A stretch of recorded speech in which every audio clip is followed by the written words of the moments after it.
very, very happy. Obviously exactly the kind of result we wanted, not just for myself, but for the whole team. So, pretty pumped. I think that was probably maybe the least emotional win, but the most satisfying, for sure. So, very, very proud of the whole team. I think we had a lot of things we had to try and tackle this weekend with the car, and we did a really good job of trying to do that for today.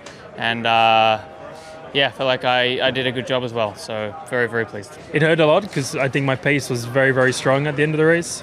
I really would have loved to have had breaks and challenged Oscar, because I think I could have done, but he deserved the win today, and he's driven very good all weekend. So an amazing result for us as a team. But yeah, we were lucky. We had something failing on the brakes, and we were lucky to finish the race in the end. So a scary last couple laps, just because at any point the brakes could have disappeared, and they almost did. I mean, my foot was flat to the floor every time. So it's scary. This is like not something you want when you're driving a car. So I hope it never happens again. It was a strong start. I was on the inside, but Oscar did a great job, and I knew my race wasn't really with him at that moment, and the risk was a bit too high. So it was a bit annoying to lose P2 to Lando, but at the end of the day, this is the result that was the maximum we deserved, and that's why I'm super happy with it. And it must be satisfying to be the next best if you can't be fine with it. Yeah, absolutely. It's we know that when McLaren have got two amazing drivers, and when they do the job, they are a step ahead of everybody. So, for me today to be, I think 8 seconds ahead of Max and 12 ahead of Ferrari, I'm really, really proud of that result. The beginning was, let's say, not easy. I mean, I just tried to drive to the pace that we set out to do, but that is, of course, not at the same level as the cars ahead.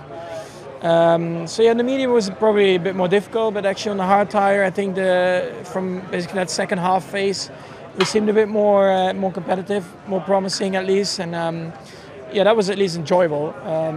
Trying to catch the cars ahead, having a bit of a fight as well. So I think we'll take that as a positive. I mean, I'm disappointed because I feel like the potential today was here to maybe fight for the win, actually. I really feel like we had a lot of performance in the car yesterday in the sprint race. I felt that way as well, especially towards the end of the sprint race. When I started pushing, I started to gain a lot. But I had done some changes to the car, and I was quite optimistic with today.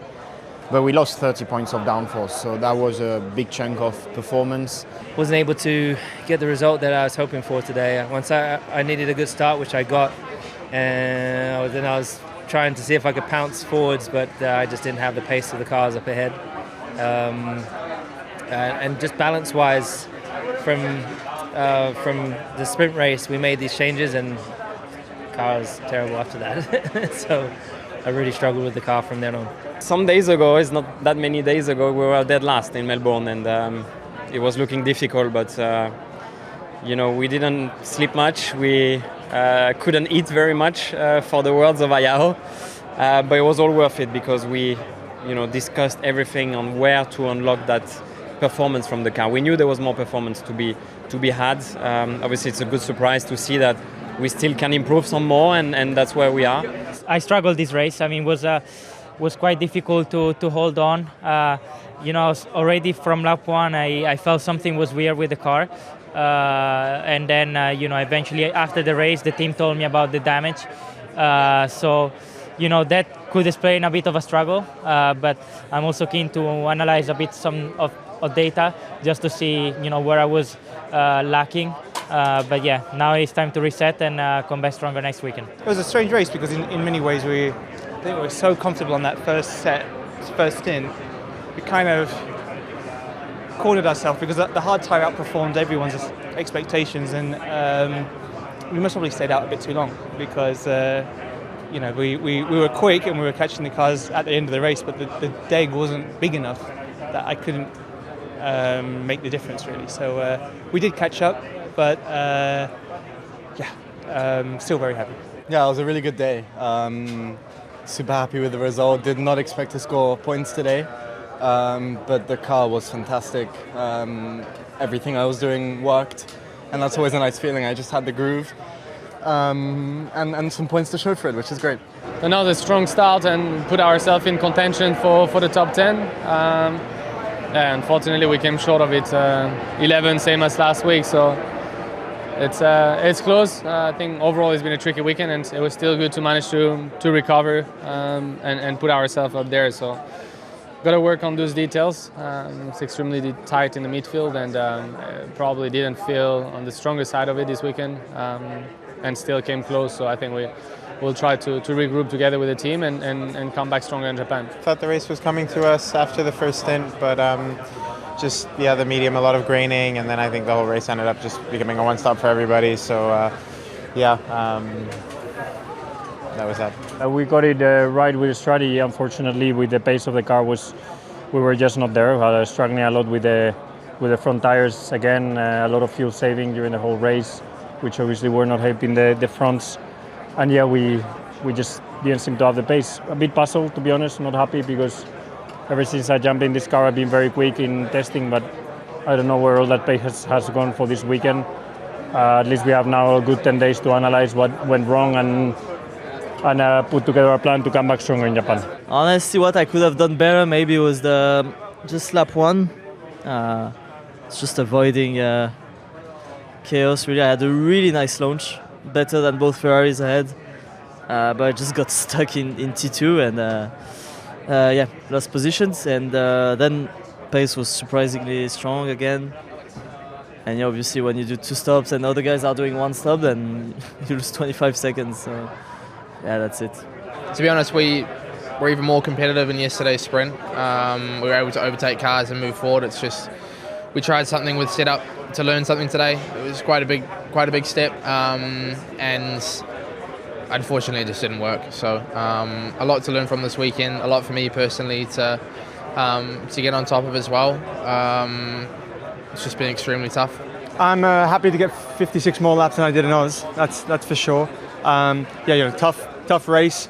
As you said, elbows out. I think in the end, 14th on track from where we were. It wasn't too bad. We kept that V car behind for 20 odd laps. A car that's been much quicker than us all weekend. A strong Q3 running car. So I think we have to be proud of that. Going to have to revisit the penalty because we don't want to be giving away spots for nothing. A shame from lap 1. Obviously, not proud of what happened there. I went to overtake Oli and then got too much, rubber in the outside of the track. I was in the dirty line and I lost the rear. Couldn't keep it. Lap 1, a lot of turbulence as well. Did a mistake and spun. But to be honest, we know a bit, where we are, and I was happy to honestly not get trapped in the gravel and be able to run the whole race and experience a bit the dry race in Formula 1. Was my actually first full dry race here. So out of turn 3, I just completely lost the rear of the car, almost tanked it, but went wide at the exit of turn 3 through the gravel and lost all the positions basically, but also more frustratingly damaged the floor, and lost a load, lack of load after that, which obviously made things very tricky today. Very disappointed. Good start once again, and the strategy is the things that probably we have to improve. But at the same time, I understand, what their thoughts behind, and I can understand. But the front wing is definitely a bit, to be honest, frustrated. It shouldn't happen like that. Yeah, the brakes apparently were very hot since the beginning of the race, and then by lap 3 or lap 4 I went on the brakes in 10-1 and the pedal went just to the bottom of the chassis, and that was super scary. Luckily 10-1 is just a corner that you just downshift and go into the corner. If that happens in 10-14 or whatever, I think it could be a massive crash because I will take 4 or 5 cars in front of me out of the race.